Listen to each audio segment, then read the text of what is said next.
عمر رضی اللہ عنہ کا فرمان ہے 1000 عبادت گزاروں کے مرنے سے مجھے اتنا غم نہیں ہوگا جتنا ایک عالم کے مرنے سے مجھے غم ہوتا ہے. اس واسطے کہ عبادت کرنے والا اپنے لیے کرتا ہے اور عالم قوم کے لیے جیتا ہے. اس کے جانے سے جتنا مجھے افسوس ہوتا ہے کسی کے جانے سے افسوس نہیں ہوگا. Thanks for watching. Don't forget to like, comment, share and subscribe to. وقال النبي صلى الله عليه وسلم إن الله لا يقبض العلم انتزاعا ينتزعه من الناس ولكن يقبض العلم بقبض العلماء أو كما قال النبي صلى الله عليه وسلم. اللهم صل على سيدنا محمد وعلى آل سيدنا محمد وبارك وسلم. اللهم صل على سيدنا محمد وعلى آل سيدنا محمد وبارك وسلم. اللهم صل على سيدنا محمد وعلى آل سيدنا محمد وبارك وسلم.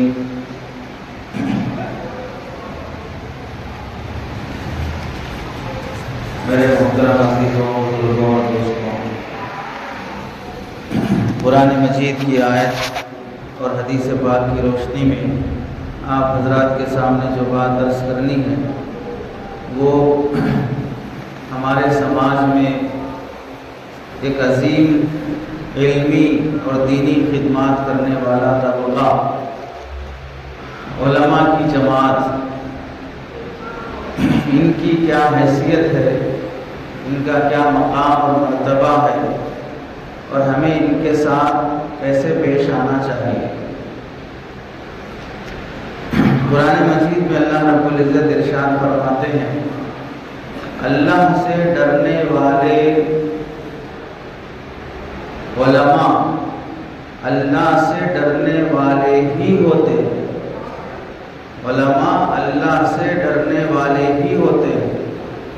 یعنی اگر اللہ کا خوف مسلمانوں میں یا انسانوں میں پایا جاتا ہے تو پھر علماء میں پایا جانا بدرجہ اولا ضروری ہے. جب ایک عام آدمی اللہ سے ڈرتا ہے تو پھر ایسا ہو ہی نہیں سکتا کہ وہ عالم دین ہے اور اللہ سے نہ ڈرتا ہو. اور اگر نہیں ڈر رہا ہے، گناہ کبیرہ کر رہا ہے، تو پھر اس کا مطلب یہ ہے کہ وہ صحیح عالم نہیں ہے. اور اگر عالم ہے تو پھر لا محالہ اس کے اندر اللہ کا ڈر اور خوف ہوگا.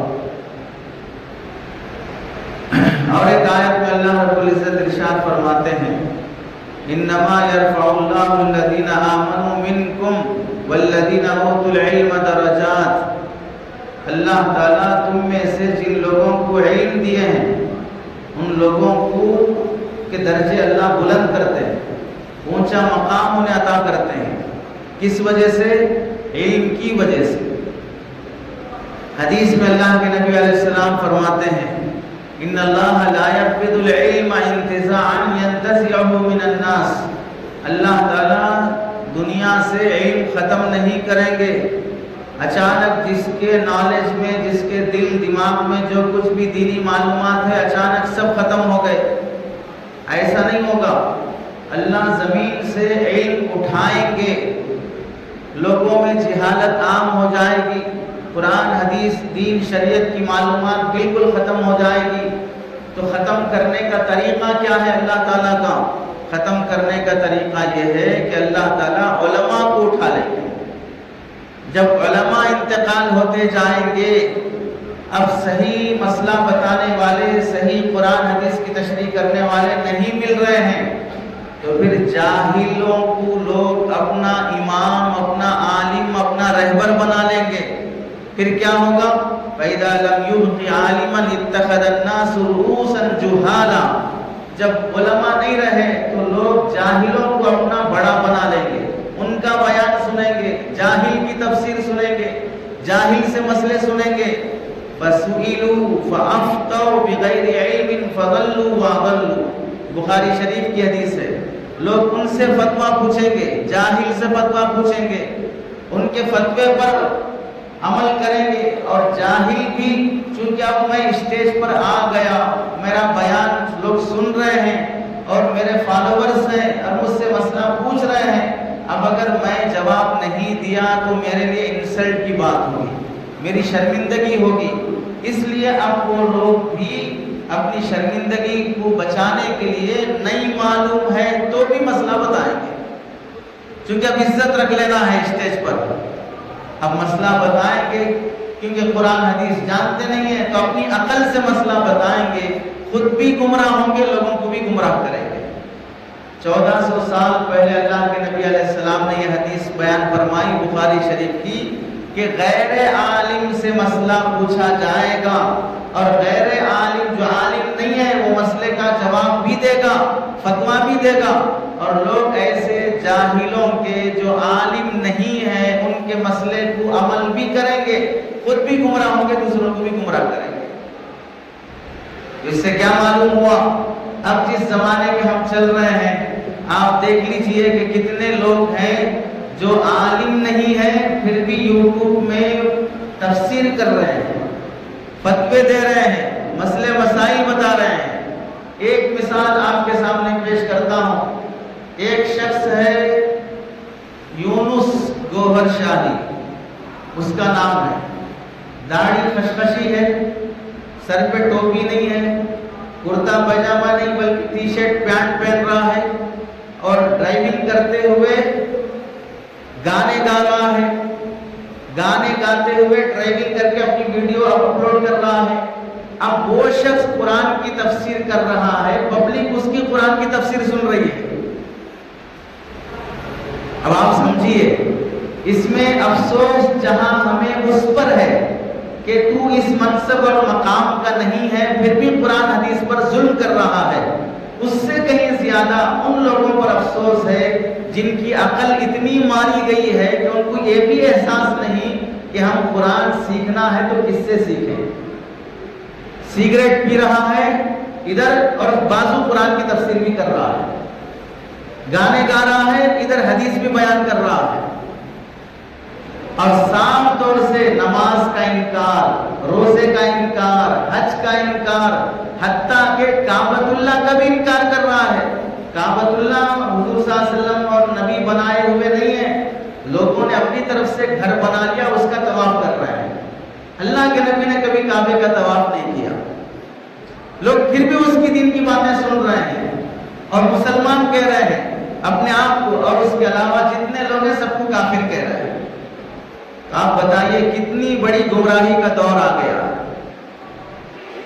علماء سلف کے متعلق حضرت امام طحاوی رحمۃ اللہ علیہ فرماتے ہیں، سنو جو کچھ علماء ہم سے پہلے دنیا سے انتقال کر گئے،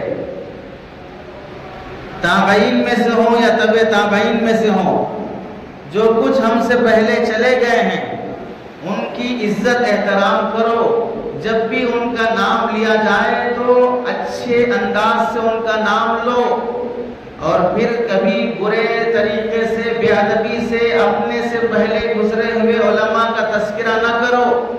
جب بھی تم اپنے سے پہلے گزرے ہوئے علماء کا تذکرہ غلط طریقے سے بے ادبی سے کرو گے تو سمجھ لو تم بھٹک جاؤ گے، گمراہ ہو جاؤ گے، ضلالت اور جہنم کے راستے پہ چل پڑو گے۔ امام طحاوی فرماتے ہیں وَلَا يَذْكُرُونَ إِلَّا بِالْجَمِيلِ وَمَنْ ذَكَرَهُمْ بِسُوءٍ فَهُوَ عَلَى غَيْرِ السَّبِيلِ۔ ہمیشہ اپنے علماء کا تذکرہ اچھے انداز میں کرو، برے انداز میں کرو گے تو گمراہ ہو جاؤ گے۔ امام اوزاعی امام احمد بن ازرعی رحمۃ اللہ علیہ فرماتے ہیں، کیا فرمایا؟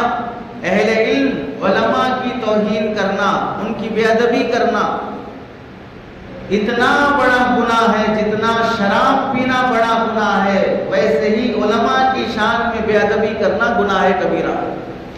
فرماتے ہیں البقیۃ فی اہل العلم لا سیما اکابرہم من کبائر الذنوب، بڑے بڑے گناہوں میں بڑا گناہ یہ بھی ہے کہ اپنے علماء کی شان میں توہین اور بے ادبی کرنا۔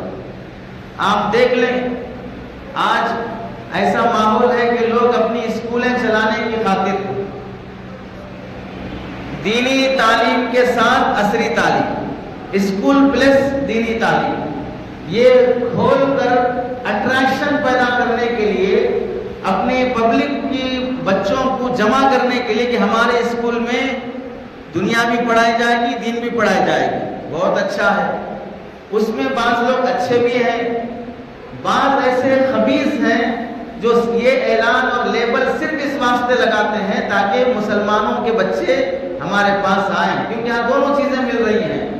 اور لوگوں کا بھی دماغ اتنا خراب ہو گیا ہے، جہاں گیٹ 1 بائی 1 گیٹ 1 فری، ایک لیے تو ایک فری، اسکول میں آئے تو دینی تعلیم بھی فری، ایسا جہاں پر آ رہا ہے وہاں پر دوڑ کر داخلہ ایڈمیشن کرانے تیار ہیں۔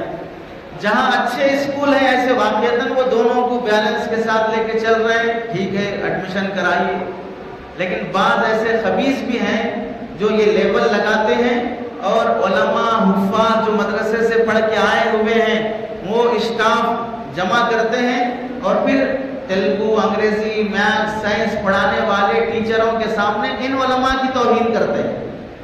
میٹنگوں میں ان کو کبھی اٹینڈ نہیں کرائیں گے، ان کے ساتھ بات بھی کیا جائے گا تو بے عزتی کے ساتھ بات کیا جائے گا، کام نہیں ہے پھر بھی بلا کر ان کو پریشان کیا جائے گا، ان کو ضرورت کے موقع پر بھی چھٹی نہیں دی جائے گی، ان کی سیلریاں بھی دوسرے ٹیچروں کے مقابلے میں کم رکھی جائے گی، صرف اس واسطے کہ ہمارا اسکول اس لیول سے چلنا ہے۔ اور زبان تخاطب، ایک اور بات ہے کہ بھئی سیلری آپ نہیں دے سکتے زیادہ، معاملے پر دونوں راضی ہو گئے چاہے کتنی بھی کم سیلری ہو، وہ اور مسئلہ ہے، لیکن اس کی تو اجازت نہیں ہے کہ بھئی سیلری کم دے رہے ہو، وہ الٹا اوپر سے باتیں بھی سنا رہے ہو، بے عزتی بھی کر رہے ہو، توہین بھی کر رہے ہو۔ ایسے ہی مساجد کے ائمہ کا اکرام کا مسئلہ کہ کون سی مسجد ایسی ہے جہاں پر تنخواہ کی شروعات 25,000 سے ہوتی ہے؟ کون سی مسجد ایسی ہے؟ میں تو کہہ سکتا ہوں کہ حیدرآباد میں مکہ مسجد کی امام کی بھی اتنی تنخواہ نہیں ہوگی، 25-30,000 سے شروع ہوتی ہے۔ بڑی بڑی مسجدوں کے ائمہ کے کرام کے بارے میں بھی کمیٹیاں چاہتی ہیں کہ فری میں امامت کرنے والا مل جائے، فری میں جمعہ پڑھانے والا مل جائے، تنخواہیں ہوتی کم ہیں، اس کے علاوہ بے عزتی کا معاملہ بھی کمیٹی اور عوام کی طرف سے کیا جاتا ہے۔ ایک مسجد کے متعلق سنا، امام صاحب کی ذمہ داری ہی ہے اذان بھی دینا، نماز بھی پڑھانا، مسجد بھی صاف کر لینا، مسجد کو لاک کر لینا، فیان پنکھے وغیرہ سب بند کر لینا، ڈال لینا، پورا کام امام صاحب ہی کر لینا، تنخواہ 8,000 روپے دیں گے۔ اگر اس تنخواہ پر مسجد کی کمیٹی کا بیٹا یا اس کا باپ یا اس کا داماد راضی ہو جائے، اپنے داماد کو 8,000 روپے مسجد کا امام بنا دو اور یہ سارے کام دے دو، اپنی بیٹے کو اس تنخواہ پر مسجد کا امام بنا دو، ایک غلیظ بھی راضی نہیں ہوگا اس تنخواہ پر مسجد کا امام بنانے کے لیے، لیکن جو عالم حافظ ہے اس کو اس بات پر راضی کرے گا کہ اس تنخواہ پہ وہ کام کر کے جائے۔ اب 8,000 روپے کام، کیا گھر چلے گا، کیا بیوی کو پالے گا، کیا ماں باپ کی خدمت کرے گا، کیا وہ اپنے بچوں کو اچھے اسکول میں پڑھائے گا؟ الٹا مزید اس پر یہ ہے کہ اب اس شخص کے ساتھ انداز گفتگو، بات کرنے کا انداز غلاموں کی طرح اس کے ساتھ رویہ پیش کیا جائے گا، پبلک کے سامنے اسے ڈانٹا جائے گا، تو پھر سمجھ لیجئے مسجد کی خدمت کر کے، کمیٹی کا ممبر بن کے یا مصلی بن کے ثواب نہیں کما رہا ہے، الٹا عذاب کما رہا ہے۔ علماء اور حفاظ کی توہین اور بے ادبی کر کے اپنی مستقبل اور آخرت برباد کر رہا ہے۔ اسی واسطے آپ دیکھ لیجئے، جو لوگ اپنے ائمہ کی قدر کرتے ہیں اللہ ان کی نسل میں نیک اولاد پیدا کرتے ہیں، جو اپنے ائمہ اور علماء کی قدر نہیں کرتے ہیں وہ چاہے مسجد کا 30 سال سے صدر اور متولی کیوں نہ ہو، اس کا بیٹا شرابی ہے، جواری ہے، نافرمان ہے، اولاد کبھی سدھر نہیں پاتی ہے۔ جو لوگ اپنے ائمہ کی قدر کرتے ہیں اللہ ان کی اولاد میں لڑکیاں ہیں جو نیک رشتے عطا کرتے ہیں، اور دیندار ہونے کے باوجود بھی، دین کے دعوے اور تقاضوں پہ چلنے کے دعوے کے باوجود بھی علماء کے ناقدر ہیں۔ 4 بیٹیاں گھر میں بیٹھی ہوئی ہیں، خلا طلاق لے کر گھر نہیں سنبھل رہا ہے، پکڑ کیسے آئے گی نہیں سمجھ سکتے۔ اسی کہا گیا، حضرت احمد بن ابو عزرائی رحمت اللہ علیہ فرماتے ہیں علماء کی توہین کرنا گناہ کبیرہ ہے، جیسے شراب پینا گناہ کبیرہ ہے۔ ہمارے سماج میں شرابی کو اپنا داماد بنانے کے لیے لوگ تیار نہیں ہوتے، ہاں داماد بننے کے بعد شرابی بن گیا تو برداشت کر لیں گے، شروع میں ہی شرابی ہے تو پھر برداشت نہیں کریں گے، داماد بننے کے بعد جواری بن جائے، شرابی بن جائے تو بھی برداشت کر لیں گے، لیکن نہ شراب پیتا، نہ جوا کھیلتا، نہ بیڑی پیتا، نہ سگریٹ پیتا، نہ گٹکا کھاتا، پاک صاف ہے، لیکن حافظ عالم ہے، نہیں، کسی دوسرے کو دیکھیں، کسی دوسرے کو دیکھیں، یہ داماد نہیں بن سکتا ہے۔ علماء کی توہین کے طریقے مختلف طریقے سے ہمارے سماج میں پائے جاتے ہیں۔ ہم یہ نہیں کہتے کسی بھکاری کو اپنی بیٹی اٹھا کے دے دو، لیکن ہم یہ بھی کہتے ہیں کہ علماء کی شان میں بدتمیزی اور توہین بھی مت کرو۔ حضرت ہلال بن خباب رحمت اللہ علیہ فرماتے ہیں، حضرت سعید بن جبیر رحمت اللہ علیہ سے پوچھا گیا، بڑے تابعین میں سے ہیں، آپ سے پوچھا گیا لوگ ہلاک اور برباد ہونے کی علامت کیا ہے؟ جب یہ قوم، یہ سماج ہلاک اور برباد ہونے کے دہانے پر آ گیا، اس کی علامت کیا ہے؟ تو سعید بن الجبیر رحمت اللہ علیہ نے فرمایا، جب اس قوم کے علماء کا انتقال ہونا شروع ہو جائے اور قوم ان کے جانے پر افسوس بھی نہیں کر رہی ہے کہ فلاں عالم انتقال ہو گیا، تو اس قوم کے ہلاک اور برباد ہونے کی علامتیں شروع ہو گئی۔ اپنا بیٹا مرنے پر جس طرح غم ہونا چاہیے، مسجد کے امام صاحب کے انتقال پر ویسا غم ہونا چاہیے، اپنی سگی اولاد کے مرنے پر جیسا درد ہونا چاہیے، ویسے کسی عالم کی وفات کی خبر سن کر آدمی کو ویسا رونا اور دل غمزدہ ہونا چاہیے، جیسے اس بیٹے سے ہمارا نسبی تعلق ہے، علماء سے ہمارا روحانی تعلق ہے، ہماری اولاد سے ہماری نسل چلتی ہے، علماء سے ہماری نسل کا ایمان محفوظ رہتا ہے۔ اسی واسطے حضرت حسن بصری رحمت اللہ علیہ فرمایا کرتے تھے، سنو، ایک عالم کا جب انتقال ہو جاتا ہے تو دین اسلام میں ایسا سوراخ پڑ جاتا ہے، اب اس سوراخ کی بھرپائی قیامت تک نہیں ہو سکتی ہے۔ ایک عالم چلا گیا، وہ اپنی جگہ جو کام کرتا تھا وہ کام کرنے کے لیے بعد میں جو بھی آئے گا، لیکن اس سے جو اللہ کام لے رہے تھے اس کا بدل پھر قیامت تک پیدا نہیں ہو سکتا۔ اسی واسطے آپ دیکھ لیجئے، امام ابو حنیفہ رحمت اللہ علیہ انتقال ہونے کے بعد ان کے جیسا کوئی ابو حنیفہ پیدا ہوا؟ امام بخاری رحمت اللہ علیہ انتقال ہونے کے بعد ان کے جیسا کوئی امام بخاری پیدا ہوا؟ آپ ایسے ہی سلسلہ وار آتے جائیں، عبد القادر جیلانی رحمت اللہ علیہ کے بعد کوئی ان کے جیسا عبد القادر پیدا ہوا، جنید بغدادی کے بعد، صابر کلیری کے بعد، خواجہ معین الدین چشتی رحمت اللہ علیہ کے بعد ان کے جیسے کوئی صوفیہ پیدا ہوئے، حتیٰ کہ آتے آتے حضرت الیاس صاحب رحمت اللہ علیہ دعوت و تبلیغ کے ذمہ دار، ان کے جانے کے بعد ان کے جیسا کوئی دردمند پیدا ہوا۔ بعد والے اپنی جگہ صحیح ہیں، لیکن پہلے والوں جیسے نہیں ہو سکتے، پہلے والوں جیسے نہیں ہو سکتے۔ یہ ذمہ داری ہے کہ جانے والوں کے پر ہمیں غم ہونا چاہیے، افسوس ہونا چاہیے۔ آپ دیکھیں حضرت ابو قلابہ رحمت اللہ علیہ فرماتے ہیں، یہ من اخبار السلف الصالح کتاب کے حوالے سے، روئے زمین پر علماء ایسے ہیں جیسے آسمان پر ستارے ہیں، ستاروں کے ذریعے سے منزل کا پتہ ملتا ہے، علماء کے ذریعے سے بھی آخرت کا پتہ ملتا ہے۔ پہلے زمانے میں 1400 سال پہلے صحابہ بھی دنیا کے مختلف علاقوں کا سفر کرتے تھے، بصرہ کدھر ہے، اسپین کدھر ہے، چائنا کدھر ہے اور دوسرے کنٹریز کدھر ہے، صحابہ کو کیسے معلوم ہوتا تھا سفر کرنے کے لیے؟ کوئی ان کو روٹ بنا کر دیتا تھا، کوئی ایسا سائنس تھا جو انہیں بتائے روٹ کون سا کدھر ہے۔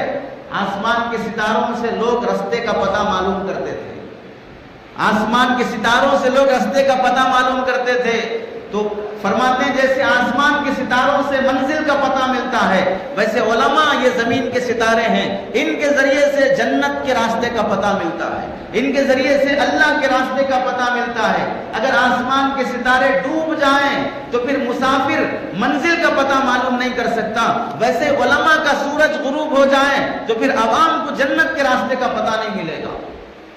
اسی واسطے قیامت اللہ تعالیٰ ایسے لوگوں پر قائم کریں گے کہ جب قیامت آئے گی تو کوئی انسان ان میں سے نیک نہیں ہوگا، سارے علماء انتقال کر چکے ہوں گے، سارے نیک لوگ مر چکے ہوں گے، تب اللہ تعالیٰ قیامت قائم کریں گے۔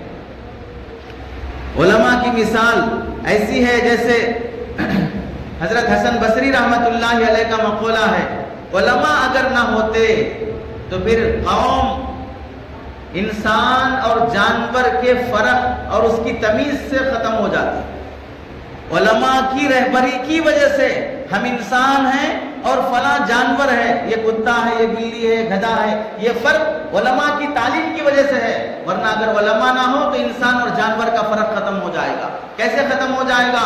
آپ سمجھ لیجئے، جانور کسی پر حملہ کرتا ہے تو یہ تھوڑی دیکھتا ہے کہ یہ ہرن چھوٹے بچوں کی ماں ہے، یہ دودھ پلاتی ہے، اگر میں اسے کھا لوں گا تو پھر اس کے چھوٹے بچے کیسے جئیں گے؟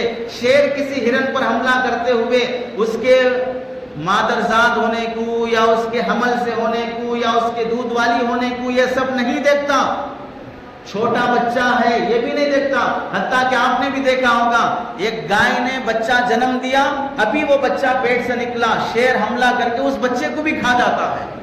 تو جنگل کے درندے کسی پر لوٹ مار کرتے ہوئے اس کا نسب، اس کی مجبوریاں، اس کی پریشانیاں نہیں دیکھتے، ویسے ہی سماج میں بہت سے لوگ ایسے ہی درندے بن جاتے ہیں، آنے والے کو لوٹتے ہوئے، اس کا مال چراتے ہوئے، اسے دھوکہ دے کر کھاتے ہوئے، یہ نہیں سوچتے کہ یہ پیسہ اس نے اپنی بیٹی کی شادی کے لیے رکھا تھا، یہ پیسہ اس نے اپنے بوڑھے ماں باپ کے علاج کے لیے رکھا تھا، یہ زمین اس نے فلاں مجبوری کے موقع پر کام کے لیے رکھا تھا۔ لوٹ مار کھانے والے بھی درندے بن کر جانوروں کی طرح زندگی گزارتے ہیں۔ حتیٰ کہ آپ نے یہ بھی دیکھا ہوگا جانوروں میں جس طرح وہ جفتی کرتے وقت یہ نہیں دیکھتے کہ یہ میری ماں ہے، میں اسی سے پیدا ہوا ہوں، یہ میری بہن ہے، ہم سب ایک ساتھ پیدا ہوئے ہیں، جانور جفتی کرتے وقت اپنا نسب نہیں دیکھتے، ویسے ہی انسانوں میں ایسی فکر پیدا ہو جائے گی، اس میں بیوی اور بہن کی تمیز ختم ہو جائے گی۔ بیوی کے ساتھ جیسے وہ صحبت کرتا ہے بہن کے ساتھ بھی کرے گا، ماں کے ساتھ بھی کرے گا۔ حتیٰ کہ یہ واقعات مسلمان سماج میں آئے دن دیکھے جا رہے ہیں کہ ایک مسلمان اپنی ساس کے ساتھ بیوی کا سلوک کر کے جیتا ہے، ایک مسلمان دو بہنوں کو اپنے نکاح میں رکھ کر زندگی گزار رہا ہے۔ حتیٰ کہ قریب میں ایک واقعہ ایسا پیش آیا جس میں ایک بھائی نے اپنی 11 سالہ بہن کو حاملہ بنا کر 5 مہینے کی بہن حاملہ بن گئی اپنے بھائی کے ذریعے سے۔ یہ درندگی آتی ہے سماج میں جب علماء کی رہبری ختم ہو جاتی ہے، جب لوگ علماء کی سننے سے انکار کر دیتے ہیں اور یورپین کلچر اور یورپین تہذیب کو فالو کرتے ہوئے بے حجابی، بے حیائی اور عیاشی کے ساتھ جینے کو ہی آزادی سمجھتے ہیں۔ آپ دیکھیں علماء سے متعلق فرمایا گیا، حضرت امام زہری رحمۃ اللہ علیہ فرماتے ہیں، سنو، علماء کا سب سے پہلا حق یہ ہے علماء کے پاس جا کر علم سیکھنے سے بھی زیادہ علماء کا ادب سیکھو۔ علماء کے پاس جا کر قرآن کی آیت، حدیث، کوئی فقہی مسئلہ پوچھنے سے بھی زیادہ پہلے علماء کا ادب سیکھو، اس واسطے کہ صرف علم سیکھنا کافی نہیں ہے، علماء سے علم سیکھنے کے علاوہ ان کا ادب بھی سیکھنا ضروری ہے، ورنہ جو علم علماء کی توہین کے ساتھ حاصل کیا جائے گا وہ تمہیں عمل کی طرف نہیں لے جائے گا، تمہارے نالج میں اضافہ ہوگا لیکن تمہارے دل میں کبھی تقویٰ اور عمل کی توفیق کبھی پیدا نہیں ہوگی۔ چنانچہ علماء کی توہین کرنے والے لوگ وہ دینی معلومات والے ہوتے ہیں لیکن پھر بھی اپنی زندگی میں بے عمل، فاسق، فاجر، گنہگار ہوتے ہیں۔ جب ان سے کہا جاتا ہے بھئی آپ تو دیندار دکھ رہے ہیں، کیوں ایسا کر رہے ہیں، تو ان کا جواب ہوتا ہے ہم کو مت بتا، ہم کو سب معلوم ہے۔ تو معلوم ہے، عمل نہیں ہے۔ کیوں؟ یہ علم ان کے پاس علماء کی توہین کے ساتھ آیا ہے، علماء کی بے اکرامی کے ساتھ آیا ہے۔ ایسے ہی حضرت ابن مبارک رحمۃ اللہ علیہ کا واقعہ ہے، حضرت محمد بن عیسیٰ رحمۃ اللہ علیہ فرماتے ہیں، یہ بھی من اخبار السلف الصالح، جو علماء پیچھے گزر چکے ہیں ان کے احوال میں لکھا ہے۔ علامہ حضرت عبداللہ ابن مبارک رحمۃ اللہ علیہ ایک بصرہ شہر تشریف لے جا رہے تھے، کسی نے پوچھا آپ بصرہ میں کیوں جا رہے ہیں، اس وقت روئے زمین پر آپ ہی سب سے بڑے عالم ہیں، پھر آپ سفر کر کے دوسرے علماء کے پاس کیوں جا رہے ہیں؟ تو انہوں نے فرمایا بصرہ میں بس ایک عالم رہ گئے ہیں جو مجھ سے بڑے ہیں۔ یہ خود ابن مبارک رحمۃ اللہ علیہ بڑے عالم ہیں، امام بخاری رحمۃ اللہ علیہ کے استاذ ہیں، امام ابو حنیفہ رحمۃ اللہ علیہ کے شاگرد ہیں، خود بڑے عالم ہیں لیکن دوسرے عالم کے پاس سفر کر کے جا رہے ہیں. پوچھا کیوں جا رہے ہیں, آپ بھی سب سے بڑے عالم ہیں؟ تو کیا فرمانے لگے, نہیں, ایک عالم ابن عون رحمت اللہ علیہ بصرہ میں باحیات ہیں, وہ مجھ سے بڑے ہیں, میں ان کے پاس ادب سیکھنے کے لیے جا رہا ہوں, میں ان کے پاس ان کے اخلاق اور عادات سیکھنے کے لیے جا رہا ہوں. اور آگے دیکھیے حضرت امام احمد بن حنبل رحمت اللہ علیہ کے متعلق لکھا ہے. امام احمد بن حنبل رحمت اللہ علیہ کے بیٹے حضرت اسماعیل رحمت اللہ علیہ فرماتے ہیں, ہمارے والد محترم امام احمد بن حنبل کا جب سبق چلتا 5000 طلبہ بیٹھ کر پڑھا لکھا کرتے. ان 5000 میں سے 500 طلبہ ایسے ہوتے جو حدیث نوٹ کرتے, مسئلے مسائل قرآن کی باتیں نوٹ کرتے. 500 طلبہ, باقی 4500 لوگ بیٹھ کے کیا کرتے تھے؟ فرماتے ہیں وہ سارے کے سارے بیٹھ کر امام احمد بن حنبل کے اخلاق اور عادات اور ان کے پاس ادب سیکھنے کے لیے آتے تھے. سیکھنے والے علم 500 ہیں, 4500 لوگ ان کے پاس ادب سیکھنے کے لیے آتے تھے, کیسے ہمیں جینا ہے. چنانچہ فرماتے ہیں ابو بکر بن مطوعی رحمت اللہ علیہ 12 سال تک امام احمد بن حنبل رحمت اللہ علیہ کے ساتھ رہے. 12 سال. اب ہم 3 دن لگا لیے بڑی نیکی ہے, 40 دن لگا لیے بڑی نیکی ہے, 1 سال لگا لیے بڑی نیکی ہے, 3 سال لگا لیے بڑی نیکی ہے. 12 سال امام احمد بن حنبل کے پاس رہے اور فرماتے ہیں پورے 12 سال میں کبھی میں نے ایک حدیث بھی نہیں لکھی, صرف ان کے پاس اس لیے رہا کہ ان سے میں ادب سیکھوں, ان کے ساتھ رہ کر میں ان کے اخلاق سیکھوں, ان کے عادات سیکھوں. کیونکہ آدمی نیک کتابوں سے نہیں بنتا ہے, وہ بزرگوں کی صحبت سے بنتا ہے. آدمی نیک کتابوں سے نہیں بنتا ہے, بزرگوں کی صحبت سے بنتا ہے کہ یہ کیسے کر رہے ہیں میں ویسے کروں, کیونکہ انہوں نے ان سے بڑے لوگوں کو دیکھ کر یہ کیا ہے اور انہوں نے ان سے بڑے لوگوں کو دیکھ کر یہ کیا ہے. اور یہ سلسلہ چلتے چلتے سرکار دو عالم صلی اللہ علیہ وسلم تک جاتا ہے. تو ان کے اندر اخلاق جو آئے ہیں وہ اخلاق اپنے سے ماقبل کے علماء کو دیکھ کر آئے ہیں. آپ دیکھیں حضرت ابن عجلان رحمت اللہ علیہ یہ مسئلہ پوچھنے کے لیے آتے امام احمد بن حنبل رحمت اللہ علیہ کے پاس. حضرت عجلان رحمت اللہ ابن عجلان رحمت اللہ علیہ کے پاس ایک آدمی مسئلہ پوچھنے کے لیے آیا. ان مولانا نے اسے مسئلہ سمجھایا, اسے مسئلہ سمجھ میں آ گیا, اتنا خوش ہوا وہ کھڑے ہو کر مصافحہ کیا, ہاتھوں کا بوسہ لیا اور پیشانی چوما کہ آپ نے مجھے شریعت کا ایک مسئلہ سمجھا دیا یا آپ نے مجھ پر احسان کیا.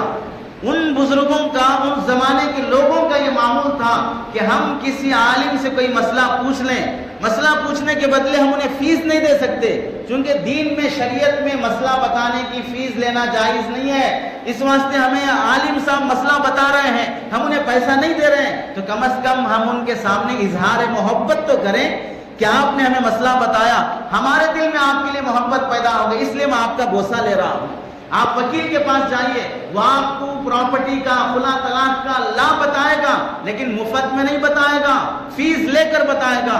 وہ لوگوں کے لیے جائز ہے فیس لے کے بتانا, لیکن علماء کو جائز نہیں ہے فیس لے کے فتویٰ دینا. اب اس مسئلہ لینے فتویٰ لینے کا بدلہ آپ نے کیا دیا؟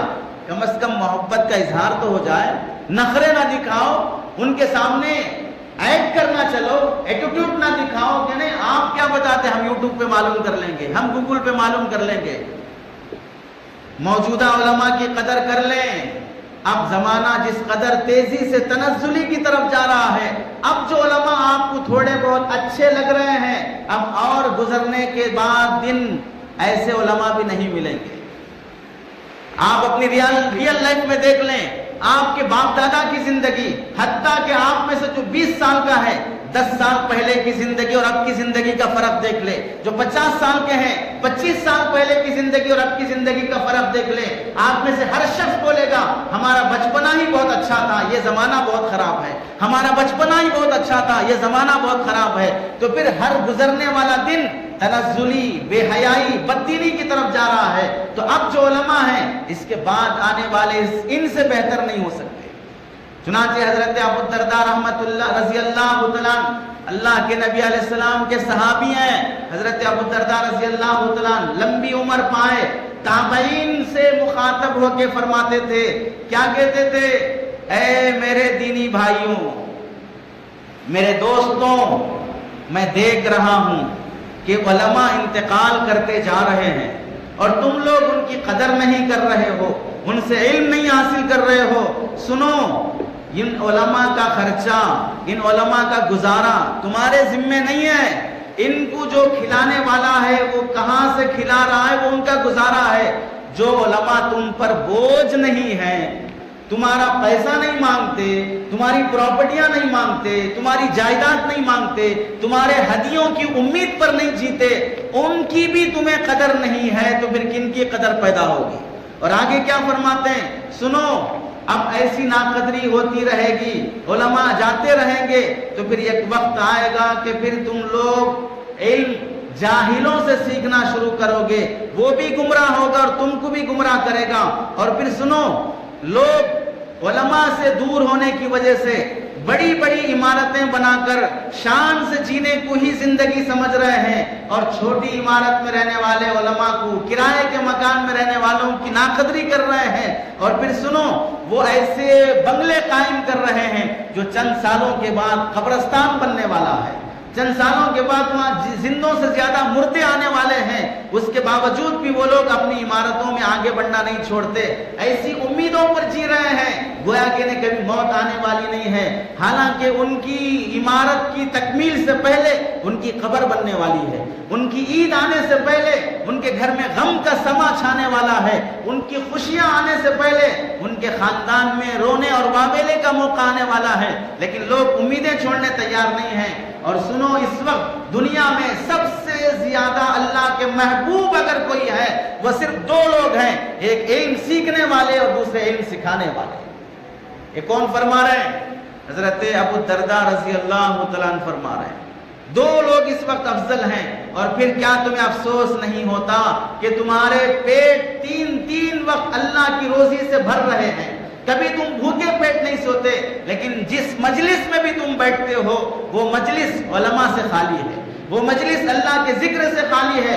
تمہاری محفلوں میں، تمہارے دسترخوان پر جھوٹے، دھوکے باز، دنیا دار، فاسق، فاجر، اللہ کے باغی تمہارے دسترخوانوں پر ہیں، لیکن جن کے وجود سے اللہ کی رحمت اترتی ہے وہ تمہارے دسترخوانوں پر نہیں ہے، وہ تمہاری محفلوں اور مجلسوں میں نہیں ہے۔ کیا تمہیں اس کا افسوس نہیں ہوتا؟ اور پھر آگے دیکھیں، علماء اس واسطے ضروری ہے، علماء انبیاء کے وارث ہیں، علماء مخلوق اور اللہ کے ترجمہ، اللہ کے درمیان میں ٹرانسلیشن کرنے والے ترجمان ہیں، بندوں کی بات اللہ تک، اللہ کی بات بندوں تک پہنچانے والے یہ علماء ہوتے ہیں۔ اور سنو، جو مقام اپنی قوم میں ایک نبی کا ہوتا ہے، وہی مقام یہ قوم میں ایک عالم کا ہوتا ہے کہ وہ اپنے زمانے میں نبی ہو کر قوم میں دین کا کام کیے ہیں، اور یہ نبی کے وارث بن کر، نبی کے وارث بن کر ان نبیوں کا کام انجام دیتے ہیں۔ وہ شارع ہیں اور یہ شارح ہیں، وہ صاحب شریعت ہیں اور یہ شریعت کو پہنچانے والے، شریعت کو عام کرنے والے ہیں۔ اس واسطے علماء کی ضرورت ہمیں ایک پیاسے کو پانی سے بھی زیادہ، ایک بھوکے کو کھانے سے بھی زیادہ، ایک ننگے کو کپڑے سے بھی زیادہ، ایک بے سایہ کو چھت سے بھی زیادہ ضرورت اس وقت علماء کی ہے۔ اگر پیاسا مر گیا جہنم میں نہیں جائے گا، بھوکا مر گیا جہنم میں نہیں جائے گا، لیکن اگر علماء کی تربیت اور شریعت کی معلومات کے بغیر مرتا ہے تو کافر بن کر مرنے کا بھی اندیشہ پایا جاتا ہے۔ علماء اکرام کے ساتھ علماء اکرام چلے جانے سے نقصان کیا ہوگا؟ حضرت عبداللہ ابن مسعود رضی اللہ تعالیٰ عنہ وہ ہیں جن کے بارے میں اللہ کے نبی نے فرمایا، ما حدثکم ابن مسعود فصدقوہ، ابن مسعود اگر میرے حوالے سے کوئی حدیث تمہیں بیان کرے تو پھر کسی گواہی کی ضرورت نہیں ہے، اس بات کو سچا مان لو، ابن مسعود کی بات کو سچا مانو۔ اللہ کے نبی نے ان کی تائید فرمائی، کیا فرماتے ہیں؟ سنو، علم ختم ہونے سے پہلے علم کو لازم پکڑ لو، اور علم ختم ہوگا علماء کے ختم ہو جانے سے۔ علم سیکھ لو. اور پھر کیا فرماتے ہیں؟ مجھے اس ذات کی قسم جس کے لیے ساری بڑائیاں ہیں. دیکھو کل قیامت کے دن علماء کا مقام اور مرتبہ، جب اللہ کے راستے میں نکل کر جان دینے والے، شہید ہونے والے، گردنیں کٹانے والے جب کل قیامت میں علماء کا مقام دیکھیں گے تو وہ تمنا کریں گے کاش ہم اللہ کے راستے میں نکل کر شہید ہونے کے بجائے گھر بیٹھ کر عالم بنتے تو آج یہ مقام ہمیں ملتا. شہیدوں کو رشک ہوگا علماء کے مقام پر. اور اب ہم دین کا تھوڑا سا کام کا کیا کر لیے، تھوڑا سا وقت کیا لگا لیے، اب علماء کی شان میں توہین اور تحقیر کرنے کو ضروری سمجھ رہے ہیں. اور یہ سمجھ رہے ہیں دین کا کام ہم ہی کر رہے ہیں، دین کا کام ہم ہی کر رہے ہیں. یہ کیا کر رہے ہیں؟ یہ تو تنخواہ لے کے کر رہے ہیں، یہ تنخواہ لے کے امامت کر رہے ہیں، تنخواہ لے کے مدرسہ پڑھا رہے ہیں. یہ دماغ جو پیدا ہوا، اس سے جو بے دینی نسل میں آئے گی، ہم دیکھ رہے ہیں قربانی دینے کے باوجود، مجاہدے برداشت کرنے کے باوجود، اپنی زندگی میں دینداری لانے کے باوجود، اور خود ان کی محنت سے 100 لوگوں کو ہدایت ملنے کے باوجود بھی یہ عالم ہے کہ اس کے گھر کی بیٹیاں بے پردہ ہیں، اس کے گھر کے بیٹے شرابی اور جواری ہیں، خود اپنے گھر میں دین قائم نہیں کر سکا. کیوں؟ ساری امت کی تو فکر ہے، لیکن علماء کی توہین اور تحقیر کی وجہ سے اپنے گھر کو اللہ نے لعنت میں گرفتار کر کے رکھا ہے. حضرت ابن مسعود فرماتے ہیں اللہ کے راستے کے شہیدوں کو بھی یہ تمنا ہوگی کاش ہم علماء ہوتے. اور پھر سنو، پیدائشی طور پر کوئی شخص عالم نہیں ہوتا، عالم کا بیٹا عالم نہیں ہوتا. عالم بننے کے لیے علماء کے سامنے زانوئے تلمس طے کرنا پڑے گا، ان کے سامنے تواضع کے ساتھ بیٹھ کر سیکھنا پڑے گا، تب جا کے تم علم حاصل کرو گے. یہ حضرت ابن مسعود رضی اللہ عنہ فرمایا کرتے تھے. اور اس دور کا فتنہ، اکابر فرماتے ہیں اس دور کے فتنوں میں سے سب سے بڑا فتنہ یہ ہے کہ لوگ یوٹیوب، گوگل، انسٹاگرام، ان سب چیزوں کے ذریعے سے یہ سمجھ لیا کہ ہمیں دین جو سیکھنا تھا وہ اس سے بھی سیکھ سکتے ہیں. یہودیوں کے پیدا کیے گئے، عیسائیوں کے بنائے گئے آلات کو، مشنریز کو، ٹیکنالوجیز کو بنیاد بنا کر یہ سمجھ لینا اب ہمیں علماء کی ضرورت نہیں ہے، جو سیکھنا ہم اس سے سیکھ لیں گے. یہ اس وقت کا یہودی اور عیسائیوں کی طرف سے عام کیا گیا فتنہ ہے. لوگ اسے علماء کا بدل سمجھ رہے ہیں. ارے اللہ کے بندوں، ایک باپ جو ہمارا چچا ہو وہ اپنے خاص باپ کا بدل نہیں بن سکتا. ہماری خالہ ہو وہ ہماری ماں کی بدل نہیں بن سکتی. وہ ہماری سوتیلی ماں ہو، ہماری باپ کی دوسری بیوی ہے، لیکن وہ ہماری اصلی ماں کی بدل نہیں بن سکتی. ہماری پہلی بیوی کا بدل دوسری بیوی نہیں بن سکتی. تو کیسے سمجھ لیا یہودیوں کے پیدا کیے گئے یوٹیوب اور انسٹاگرام وغیرہ کو علماء کا بدل سمجھ لیا؟ کیا انبیاء کے وارث یہ علماء ہیں یا انبیاء کے وارث یوٹیوب اور گوگل ہو سکتے ہیں؟ اللہ کے نبی علیہ السلام کے دین کو جن قربانیوں کے ساتھ مدرسوں میں 20-20 سال لگا کر اور ساری زندگی مدرسوں کے حوالے کر کے جینے کی تمنا کر کے بیٹھے ہیں، ہماری کوئی حیثیت نہیں ہے. کتنے بڑے علماء ایسے ہیں جنہوں نے آخری دم تک، موت آنے تک بھی انہوں نے کبھی اپنا ذاتی مقام نہیں بنا سکا، صرف قوم کی خدمت میں لگے رہے. ایک نام سناتا ہوں، حضرت حفظ الرحمان سہواری رحمت اللہ علیہ 3 مرتبہ پارلیمنٹ آف ممبر بنے ہیں، 3 مرتبہ، اور ساری زندگی قرآن اور طلباء کی خدمت میں گزاری. موت تک کبھی ذاتی گھر نہیں بنا سکے، ذاتی مکان نہیں بنا سکے، کیونکہ ہماری ترقی، ہمارا مقصود اصل میں قوم کی خدمت ہے، اپنے بچوں اور اپنی قوم کی ایمان کی حفاظت کی ذمہ داری ہے. اسی وجہ سے آپ کے اس شہر میں کتنے علماء ہیں. ایک نام ہمارے زندوں کا سن لیں، آپ کے پڑوس میں حضرت مولانا احمد عبید الرحمان اطہر صاحب دامت برکاتہم ہیں. کتنے لوگوں نے انہیں امریکہ بلایا، لندن بلایا، اور باہر ملکوں کے آفر آئے کہ آپ یہاں آ جائیے، مکان، گاڑی، جو سہولتیں آپ کو ملیں گی، لیکن ہرگز جانے تیار نہیں. میرے شہر کی قوم ہماری زیادہ محتاج ہے لندن اور امریکہ کی قوم کے مقابلے میں. ہمیں بلایا جاتا ہے آپ ادھر آئے ادھر آئے، لیکن یاد رکھیں جو لوگ اپنی قوم کی خدمت کی خاطر امریکہ کا ڈالر ٹھکرا کر یہاں کے نوٹ پر جی رہے ہیں، وہ صرف قوم کی خدمت کی خاطر ہے. یہ کبھی بدل نہیں بن سکتے. یہ ہرگز نہیں سوچا جا سکتا کہ یوٹیوب اور میڈیا سے ہم دین سیکھ سکتے ہیں. اور اگر سیکھو گے بھی تو اس کی مثال ایسی ہے جیسے باتھ روم میں جو لوٹا واش کرنے کے لیے رکھا ہے، پیخانہ دھونے کے لیے رکھا ہے، پیخانہ دھونے کے لوٹے سے پانی پینے والا جتنا عقل مند ہوتا ہے، یوٹیوب سے دین سیکھنے والا بھی اتنا ہی عقل مند ہوتا ہے۔ معلومات آ جائیں گے، نالج بڑھ جائے گا، لیکن علم دین نہیں آ سکتا۔ اور علم دین وہ ہے جو عمل پر آمدہ کرے، علم دین وہ ہے جس سے آدمی کے دل میں اللہ کا ڈر اور تقویٰ پیدا ہو جائے، علماء کی قدر پیدا ہو جائے۔ چنانچہ ہم دیکھ رہے ہیں جو علماء کی بے توہین اور تحقیر کر کے یوٹیوب سے سیکھ رہے ہیں، لیکن بعد میں اپنے محلے کے عالم صاحب کے ساتھ بحث کر رہے ہیں، ان سے مناظرہ کر رہے ہیں، نہیں فلاں نے ایسا کہا ہے، میں یوٹیوب میں دیکھا ہوں، فلاں میں کیا ہوں۔ غلیظ کہیں کہ اپنے نسب کی پہچان کر لے کہاں سے پیدا ہوا ہے۔ جس عالم نے تیرے محلے میں 15 سال سے فاقے اور غریبی کے ساتھ 20 بچوں کو بھوکا رکھے، سردی میں بھی 4:30 بجے اٹھ کے آ کے امامت کیا، گرمی میں بھی دوپہر میں آ کے امامت کیا، اپنے بیٹوں اور بیٹیوں کا علاج نہیں کرا سکا کیونکہ اتنی تنخواہ اس کے پاس نہیں تھی، کبھی اس کے فاقے میں آ کر نہیں پوچھا، کبھی اس کی بیماری میں آ کے نہیں پوچھا، کبھی اس کی مجبوری میں آ کے نہیں پوچھا، اب آ کر ایک مسئلہ کیا تو نے یوٹیوب پر سن لیا، ان سے آگے بحث کر رہا ہے۔ جو مجبوری اور غریبی میں اس کا ساتھ نہیں دے سکا، پریشانی میں اس کے ساتھ نہیں کھڑ سکا، اب کسی غیرے کا سن کے آ کے اپنے عالم سے بحث کر رہا۔ آپ اپنے بچوں کو انڈین لا پڑھانے کے لیے لائر بناتے ہو، بتاؤ انڈین لا افضل ہے یا قرآن حدیث کا بتایا گیا لا افضل ہے؟ کون سا قانون افضل ہے؟ کس قانون کے اندر دھاندلیاں ہیں؟ کس قانون کے جاننے سے آخرت تیار اور بنتی ہے؟ وکیل بننے کے بعد گارنٹی ہے کہ آپ جنتی بن جائیں گے، لیکن عالم اور حافظ بننے کے بعد نبی کا وعدہ ہے کہ یہ کل قیامت کے دن اپنے خاندان کے اتنے افراد کو جنت میں لے کے جائے گا۔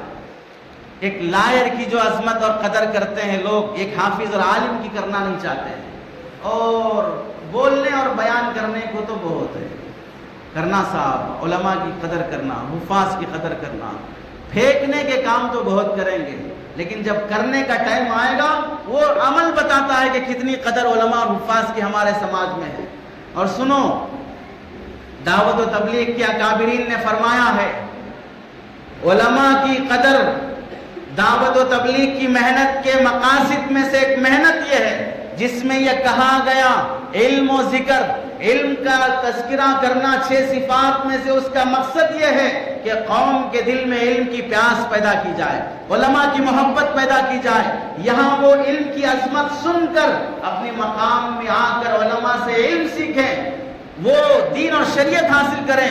یہ دعوت و تبلیغ کے مقاصد میں سے ہے۔ اور فرماتے ہیں سنو، اگر ہم علماء سے بے نیازی کا اختیار کر لیں، ہمارے اکابر تبلیغ کا یہ ملفوظ ہے، اگر ہم علماء سے بے نیازی اختیار کر لیں، مارکیٹ میں تجارت کرنے والے لوگ عالم نہیں ہیں، ہاسپٹل چلانے والے لوگ عالم نہیں ہیں، اور آفس اور کمپنیاں چلانے والے لوگ عالم نہیں ہیں، عدالتوں میں فیصلے کرنے والے جج اور کیس لڑنے والے وکیل عالم نہیں ہیں، شادی بیاہ کے کام انجام دینے والے عالم نہیں ہیں۔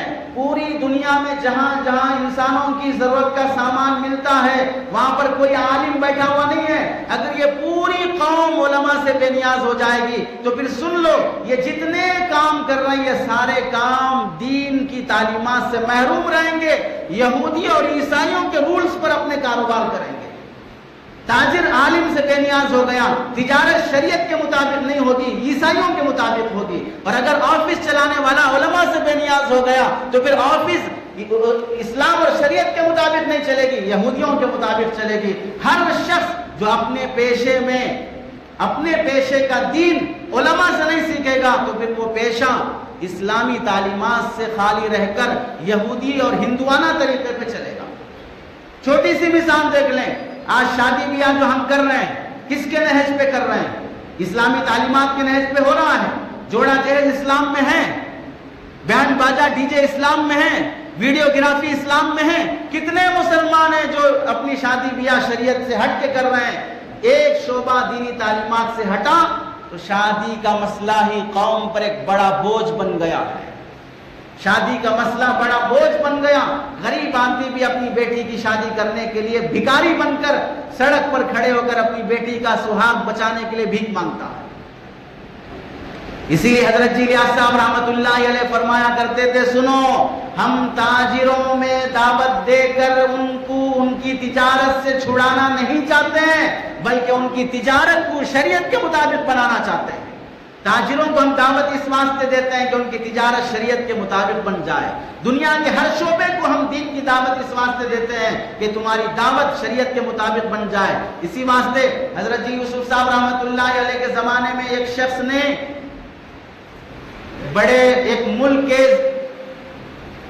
پرائم منسٹر یا صدر نے یہ درخواست بھیجی غالباً ملیشیا کے کہ آپ کے ساتھ کام کرنے والے دعوت و تبلیغ کے ساتھیوں میں سے کسی ساتھی کو بھیج دیں، ہم نے ملک کا بہترین وزیر اعظم بنا کر بھیجیں گے، ہم اسے ٹریننگ دے کے بھیجیں گے. حضرت نے جواب دیا، آپ اپنے ملک کے وزیر اعظم کو بھیج دیجئے، ہم اس کو بہترین مسلمان بنا کے بھیج دیں گے، ہم اسے بہترین مسلمان بنائیں گے. ہر شعبے کے آدمی کو اس کا دین دینا چاہتے ہیں علماء، ہر شعبے کے آدمی کو اس کی شریعت دینا چاہتے ہیں. یہ نہیں ہے کہ ان کا شعبہ ان سے چھینا جائے. اور دیکھیں، علم حاصل کرنے سے پہلے سوچ لو ہم دینی معلومات کس سے حاصل کرنا ہے. حضرت امام مالک رحمۃ اللہ علیہ فرمایا کرتے تھے، ان ھذا العلم هو لحمک ودمک وَأَنْهُ تُسْأَلْ يَوْمَ الْقِيَامَةِ فَانْظُرْ أَمَّنْ تَأْخُذُهُ. سنو، دین اور شریعت کی باتیں جو تم سیکھنا چاہتے ہو، یہ تمہارا خون ہے، یہ تمہارا گوشت ہے. جس طرح اپنا گوشت اور اپنا خون ایک حفاظت کے ساتھ رکھتے ہو، کوئی ہمیں برچھا نہ مار دے، ہمارا خون نہ چوس لے، جیسے اپنے جسم کی حفاظت کرتے ہو، یہ دین کا علم بھی تمہارے خون اور گوشت کی طرح ہے. دیکھ لو کہاں سے حاصل کر رہے ہو، کہاں سے لے رہے ہو، یہ دیکھ لو. یہ نہیں دیکھنے کی وجہ سے ہر ایرے غیرے سے علم سیکھنا شروع کیا تو پھر آج ایک بڑا فتنہ ہمارے ملک میں کھڑا ہو گیا، شکیل بن حنیف کا فتنہ. جتنے داڑھی والے کرتے پیجامے والے اس کے ساتھ لگے ہوئے ہیں، وہ بھی ایک وقت دیندار تھے، وہ بھی ایک وقت دین کے تقاضوں پہ چلنے والے تھے. لیکن آج چہرے مہرے سے، شکل شبیہ سے پورا مسلمان دکھ رہا ہے، لیکن اندر سے وہ شکیل بن حنیف کو عیسیٰ مان رہا ہے، مہدی مان رہا ہے. حتیٰ کہ آج کل نیا ایک دعویٰ اس کا آیا ہے شکیل بن حنیف کا، میں اللہ کی بیوی ہوں. یہ دعویٰ کیا ہے. چونکہ خاصیت کیا ہے، آج تک بھی وہ باہر نہیں آیا، سڑک پر روڈ پر نہیں آیا. اور آپ جانتے ہیں باہر گھومنے پھرنے کا کام کس کا ہے؟ مردوں کا ہے. گھر میں بیٹھے رہنے کا کام کس کا ہے؟ عورتوں کا ہے. اب تک وہ باہر نہیں آیا، گھر میں ہی بیٹھا رہا. بیٹھے بیٹھے اس کو احساس ہونے لگا کہ میں باجی بن گیا ہوں، میں آپا بن گیا ہوں. اب جب باجی بن گیا ہے تو باجی کو کبھی نہ کبھی نکاح کی ضرورت تو ہوتی ہے. تو ایرے غیرے سے نکاح کیا کرے، ڈائریکٹ اللہ سے نکاح کر لیں. اس واسطے دعویٰ کر دیا کہ میں اللہ کی بیوی ہوں. اور افسوس ہے ان مسلمانوں پر، ابھی بھی اس کو مان رہے ہیں جو اللہ کی بیوی ہونے کا دعویٰ کرا، جو قرآن کے صاف خلاف کہ اللہ تعالیٰ کے ہمسر کوئی نہیں ہو سکتا. قل هو اللہ احد اللہ الصمد لم یلد ولم یولد، اس سے کوئی رشتہ قائم ہی نہیں ہو سکتا. اب ایسا دعویٰ کرنے والے بھی پائے جاتے ہیں اور لوگ ان کے بھی فالوورز بن رہے ہیں اور اتنے زیادہ ہوتے جا رہے ہیں. کچھ بھی دلیل دو، قرآن سے پیش کرو، حدیث سے پیش کرو، سمجھاؤ، ہرگز سمجھنے کے لیے تیار نہیں ہے. عقیدہ ان کے دل و دماغ میں گوشت اور خون کا درجہ لے چکا ہے. اب دلائل سمجھ میں نہیں آئیں گے، مارو پیٹو کاٹو تو بھی سمجھنے کے لیے تیار نہیں ہے. اس کو حضرت امام مالک نے فرمایا تھا، یہ علم ایک مرتبہ جب آ جاتا ہے تمہارے گوشت اور خون کی طرح بس جاتا ہے. کس سے لے رہے ہو دیکھ کر لو، ہر ایرے غیرے سے لیا نہیں جاتا. آپ اس کی ایک چھوٹی سی مثال آپ دیکھیں. اپنے چھوٹے بچوں کو آپ اسکول میں ایڈمیشن کرانا چاہتے ہیں، 10 اسکول گھومتے ہیں کون سے اسکول میں اچھی پڑھائی ہوگی. چھوٹے بچے کو یو کے جی ایل کے جی میں کون سا زیادہ پڑھایا جائے گا، لیکن یو کے جی ایل کے جی کے ایڈمیشن کے واسطے بھی اچھا اسکول چاہیے. معصوم بچے کا نالج بھی اچھی اسکول سے ہونا ہے. 40-50 سال کی عمر کے ہو گئے، اتنی عقل نہیں ہے کہ میرے نالج کے لیے کون سا اسکول چاہیے، میرے نالج کے لیے کون سا ٹیچر چاہیے. مجھے کون سے عالم صاحب سے سیکھنا چاہیے؟ میکینک سے سیکھ رہا ہے، ٹیچر سے سیکھ رہا ہے، انجینئر سے سیکھ رہا ہے، وکیل سے سیکھ رہا ہے، اور تو اور جو کسی فیلڈ میں نہیں چل سکا وہ بھی دین کا ایک بڑا رہبر بن کے یوٹیوب پہ آ گیا، اس کو بھی اپنا مقتدا بنا لیا۔ کیسے کیسے لوگوں سے، ارے اتنی عقل تو ہونا چاہیے کہ میں بچے کے لیے اچھا اسکول دیکھ رہا ہوں تو میرے لیے کیسا اسکول ہونا، بچے کی ٹیچر اچھی ہونا، تجربے کار ہونا تو میرا ٹیچر کیسا ہونا چاہیے، مجھے نالج دینے والا کون ہونا چاہیے۔ اس واسطے یہ نہیں ہونے کی وجہ سے حضرت حکیم اختر صاحب رحمۃ اللہ علیہ فرمایا کرتے تھے، آپ ریلوے اسٹیشن پر لگیج لے کر اترتے ہیں اور کوئی قلی آپ کا سامان لینے آتا ہے تو پہلے آپ اس کا ڈریس دیکھتے ہیں، قلی کا ڈریس لال کپڑے ہونا اور ہاتھ پر وہ ٹیگ باندھے ہوئے رہنا اور لال تولیے کے ذریعے سے اپنے کمر پر باندھے رہنا، تو دکھنا وہ قلی نمبر 1 کی طرح، تب جا کر پھر اپنا سامان اس کے حوالے کرو گے کہ ہاں بھائی یہ قلی ہے۔ ایسا ویسا دکھے گا تو اپنا ایک سوٹ کیس اس کے حوالے کرنا نہیں چاہیں گے، چاہے اس میں تمہارے پرانے پھٹے کپڑے ہی کیوں نہ ہو۔ جب یہ قلی کو اپنا سامان دینے سے پہلے 100 بار دیکھ لیتے ہو تو پھر اپنا دماغ، اپنی سوچ، اپنا دل، اپنا عقیدہ کس کے حوالے کر رہے ہو اس سے پہلے دیکھ لو کہ یہ شخص اس قابل ہے کہ نہیں ہے۔ علماء نے یہ فتویٰ دیا، اگر جاہل پیر کے ہاتھ میں بیعت کرو گے جو بے نمازی ہے، بغیر داڑھی کے ہے اور فاسق اور فاجر ہے، اس کی بیعت توڑ کر اچھے آدمی سے بیعت کرنا چاہیے، توڑ دینا واجب ہے بیعت اگر جاہلوں کے ہاتھ میں بیعت کیے ہو، اور اگر کسی غیر عالم سے، جاہل سے علم سیکھ رہے ہو اس سے علم سیکھنا چھوڑ دینا واجب ہے اور علماء سے علم سیکھنا چاہیے۔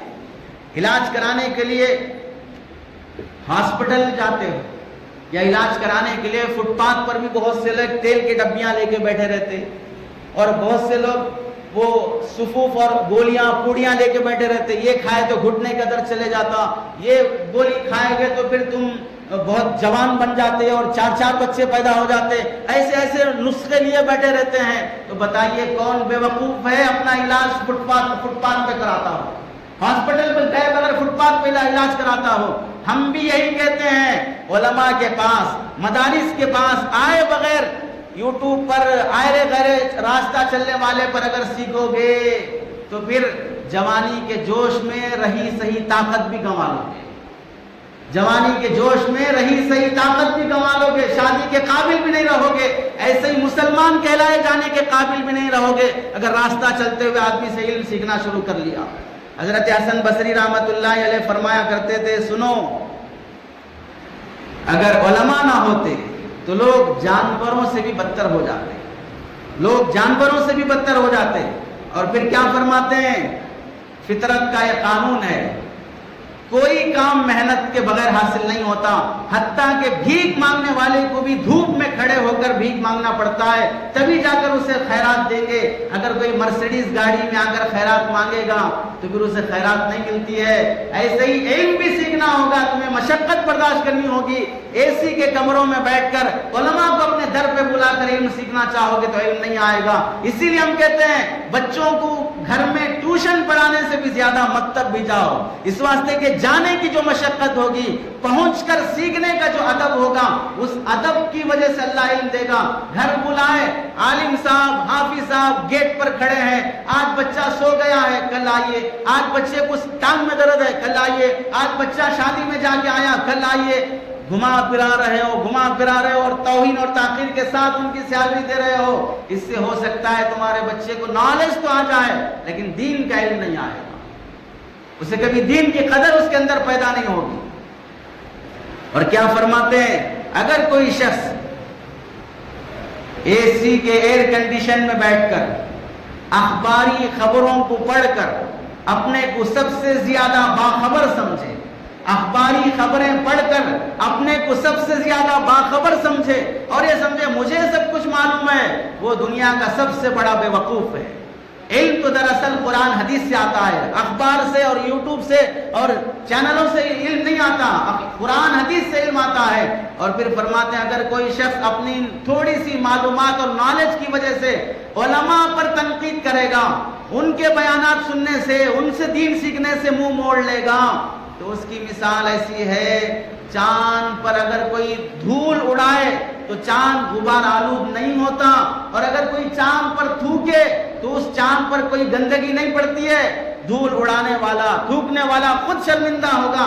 ایسے ہی علماء کا مقام آسمان کے چاند اور ستاروں کی طرح ہے، کوئی ان کی شان میں تنقید بھی کرے گا تو ان کی تنقید وہاں تک جانے والی نہیں ہے، خود یہ شخص اللہ اور اس کے رسول کی نظر میں ذلیل ہو جائے گا۔ حضرت عمر بن خطاب رضی اللہ تعالیٰ عنہ کتنے جلیل القدر صحابی ہیں، فرماتے ہیں سنو، 100 عبادت گزاروں کا، دن میں روزہ رکھنے والے اور رات میں نفلیں پڑھنے والے، آگے فرماتے ہیں 1000 عبادت گزاروں کا، دن میں روزہ رکھنے والے، رات میں عبادت کرنے والے، دین کے تقاضوں پہ چلنے والے، دین کا کام کرنے والے، 1000 لوگ مر جائیں مجھے اتنا افسوس نہیں ہوگا جتنا ایک عالم کے مرنے سے مجھے غم ہوتا ہے۔ حضرت عمر رضی اللہ تعالیٰ عنہ کا فرمان ہے 1000 عبادت گزاروں کے مرنے سے مجھے اتنا غم نہیں ہوگا جتنا ایک عالم کے مرنے سے مجھے غم ہوتا ہے، اس واسطے کہ عبادت کرنے والا اپنے لیے کرتا ہے اور عالم قوم کے لیے جیتا ہے، اس کے جانے سے جتنا مجھے افسوس ہوتا ہے کسی کے جانے سے افسوس نہیں ہوگا۔ اور اللہ کے نبی علیہ السلام کا فرمان بھی ہے جس سے سنایا گیا کہ علم جو دنیا سے اٹھتا ہے علماء کے جانے سے اٹھتا ہے۔ اور پھر آگے شیخ محمد عوامہ رحمت اللہ علیہ فرماتے ہیں سنو، علم کی شان یہ ہے کہ ہمارے پاس قرآن حدیث جو پہنچا ہے 1400 سال تک وہ سلسلہ وار چین سسٹم سے سند در سند پہنچا ہے۔ میں نے کس سے پڑھا؟ فلاں مفتی صاحب سے، انہوں نے کس سے پڑھا؟ فلاں مفتی صاحب سے۔ ہمارے تمام مدارس میں دین کا علم سند سے آیا ہے، اور جو شخص اس سند میں نہ آئے اور خالی کتابیں پڑھ کر وہ عالم بننا چاہے تو یہ دین نہیں ہے، یہ علم نہیں ہے جو سند کے بغیر آتا ہے۔ اور اس کی مثال کیا دیتے ہیں؟ بڑی اچھی مثال انہوں نے دی ہے، دل خوش ہوتا ہے علماء کی تحریرات دیکھ کر۔ وہ فرماتے ہیں جیسے ہمارا نسب چلتا ہے، میں پیدا ہوا میرے باپ سے، میرے باپ پیدا ہوئے میرے دادا سے، میرے دادا پیدا ہوئے فلاں سے، میرا نسب جیسے باپ دادا سے چلتے آیا ہے ویسے ہی علم کا بھی ایک نسب ہے۔ اور اگر کوئی شخص اس نسب نامے میں آئے بغیر صرف کتابیں لے کے پڑھنا چاہے گا تو ایسے ہی ہے جیسے کہ بنا باپ کے مارکیٹ میں آ گیا، ویسے ہی جیسے بنا باپ کے مارکیٹ میں آ گیا۔ اس نسب سے ہٹو گے پیدا تو ہو جاؤ گے لیکن بغیر باپ کے پیدا ہو گے۔ تو علماء سے علم سیکھنے کے علاوہ صرف کتابوں سے علم حاصل نہیں ہوگا، اور بے سند عالم کا اعتبار نہیں کیا جاتا۔ حتیٰ کہ حضرت صالح بن احمد بن حنبل رحمۃ اللہ علیہ، امام احمد بن حنبل رحمۃ اللہ علیہ کے بیٹے فرماتے ہیں امام احمد بن حنبل رحمۃ اللہ علیہ سے ایک مرتبہ بادشاہ وقت نے معتصم باللہ نے کہا آپ کا مسئلہ، اور پھر یہ جو دوسرا ابن ابی داؤد اس وقت کا ایک شخص تھا وہ بھی ایک مسئلے میں دعویٰ کر رہا تھا، دونوں میں اختلاف ہوا، یہ عالم ہے اور وہ غیر عالم ہے، امام احمد عالم ہے اور وہ غیر عالم ہے، دونوں کا اختلاف ہو گیا۔ تو بادشاہ وقت نے کہا آپ تھوڑا اس سے بحث کر لیں، اس سے تھوڑا بات کر لیں۔ اس کو بول رہے ہیں عالم صاحب کو بول رہے ہیں کہ اس جاہل سے تھوڑا مناظرہ کر لو، بحث کر لو۔ تو امام احمد بن حنبل رحمۃ اللہ علیہ نے فرمایا کیف اکلم من لم ارہ علی باب عالم قط، سنو میں ایسے آدمی سے کیسے بحث کروں جو کبھی کسی عالم کے پاس آ کر علم سیکھا ہی نہیں ہے، جاہل سے میں کیا بحث کروں؟ میرے عقیدے کے بارے میں میرے علم کے بارے میں بحث کرنا ہے تو پھر کسی عالم کو بلاؤ، جاہل سے بحث کرنے کی بات کر رہے ہو۔ اب یہی بات سنو، بہت سے نوجوان کہتے ہیں انجینئر مرزا سے بحث کر لو، گور شاہی سے بحث کر لو، شکیل بن حنیف سے بحث کر لو۔ ارے جاہلوں سے بحث نہیں کی جاتی، علماء سے بحث کرتے ہیں۔ اس کی مثال کیسی ہے؟ ایک لطیفے سے سمجھو، ایک گھوڑے اور گدھے میں اختلاف ہو گیا۔ گھوڑا کہہ رہا تھا کہ کوا کالا ہوتا ہے، گدھا کہہ رہا تھا کہ نہیں کوا گورا ہوتا ہے، دونوں میں بحث چلی، بحث بڑھتے بڑھتے آپس میں جھگڑے تک نوبت آئی۔ گدھے اور گھوڑے دونوں نے شیر کے پاس جا کر فیصلہ لینا چاہا اور شیر سے کہا کہ بھئی آپ فیصلہ کریں۔ گھوڑا کہہ رہا ہے کہ کوا کالا ہوتا ہے، گدھا کہہ رہا ہے کہ کوا گورا ہوتا ہے۔ تو شیر نے مقدمہ سننے کے بعد گھوڑے کے بارے میں فیصلہ کیا کہ اس گھوڑے کو 10 کوڑے مارو اور اس گھوڑے کو جیل میں ڈال دو۔ تو گھوڑا حیران ہو گیا، میرا دعویٰ صحیح ہے اور ریالٹی بھی دیکھ لو، کبے کالے ہوتے ہیں، پھر بھی تم میرے کو 10 کوڑے مار رہے ہو اور جیل میں ڈال رہے ہو، حق پر ہونے کے بعد بھی سزا دے رہے ہو۔ تو شیر نے کہا حق پر ہونے کی سزا نہیں ہے، اس بات کی سزا ہے کہ تمہیں معلوم ہے کہ ایک گدھا ہے، پھر کیوں بحث کی ہے اس سے؟ یہ سزا جو دے رہا ہوں اس واسطے سے تمہیں معلوم ہے ایک گدھا ہے، پھر کیوں بحث کی ہے اس سے؟ گدھوں سے بحث نہیں کی جاتی ہے، گھوڑا گھوڑے سے ریس لگاتا ہے، گھوڑا گدھے سے ریس نہیں لگاتا ہے۔ اس لیے علماء کو یہ دعوت مت دو کہ جاہلوں سے بحث کرنے کے لیے آؤ، اور جاہلوں سے بحث کرنے والا عالم بھی اپنے علم کی حفاظت نہیں کر سکتا۔ اور علماء کی قدر ایسی ہونی چاہیے۔ حضرت امام ابو حنیفہ رحمۃ اللہ علیہ فرماتے ہیں، آج کل بھی ایک وبا بہت عام چل پڑی ہے۔ حضرت امام ابو حنیفہ رحمۃ اللہ علیہ ایک مسجد میں آئے، لوگوں کو دیکھا حلقہ بنا کر بیٹھے ہیں اور ایک دوسرے کو علم کی باتیں کر رہے ہیں۔ تو حضرت امام ابو حنیفہ نے پوچھا، اور یہ حدیث ہے، یہ واقعہ معالم ارشادیہ صفحہ نمبر 163 کا شیخ افامہ کی کتاب کے حوالے سے فرماتے ہیں کہ یہ حلقہ دیکھ کر امام ابو حنیفہ نے پوچھا، یہ حلقہ جو بیٹھا ہے اس میں کوئی عالم بھی ہے؟ تو کہ نہیں، کوئی عالم نہیں ہے، بس یہی لوگ بیٹھ کے حلقہ چلا رہے ہیں اور قرآن سیکھنا چاہ رہے ہیں، تفسیر سیکھنا چاہ رہے ہیں۔ تو امام ابو حنیفہ رحمۃ اللہ علیہ نے کیا جواب دیا؟ 1300 سال پہلے کی بات ہے، آج بھی ہمیں وہ کام آ رہی ہے۔ فرمایا لا یفقهوا هؤلاء ابدا، اللہ کی قسم کبھی ان کو دین نہیں آ سکتا، کبھی انہیں دین کی سمجھ پیدا ہی نہیں ہو سکتی۔ دین کی سمجھ علماء کے بغیر پیدا کرنا چاہو ہرگز حاصل نہیں ہو سکتی۔ آج بھی ہمارے عوام میں سے کتنے لوگ ہیں، 4-5 لوگ بیٹھیں گے، سب پسل منڈا رہیں گے اور سب بیٹھیں گے اور کہیں گے یہ سورہ فاتحہ پڑھو، اب اس کا ترجمہ تم کرو، اس کا مطلب تم بولو، تمہارے باپ کی کتاب ہے۔ قانون کی کتاب کی تشریح کرنے کے لیے لا پڑھنا ضروری ہے، اس کے بغیر تم کیس نہیں لڑ سکتے، لائر نہیں بن سکتے۔ اللہ کی کتاب پر ہر غیرے کا تسلط ہو جائے گا۔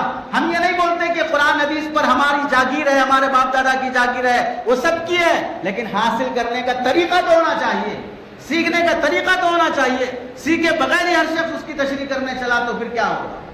اس لیے علماء سے علم سیکھنے کی کوشش کرو، ان کی قدر، ان کا احترام کرو۔ اللہ سے دعا ہے کہ اللہ تعالی عمل کی توفیق نصیب فرمائے۔ آمین۔ وآخر دعوانا الحمدللہ رب العالمین۔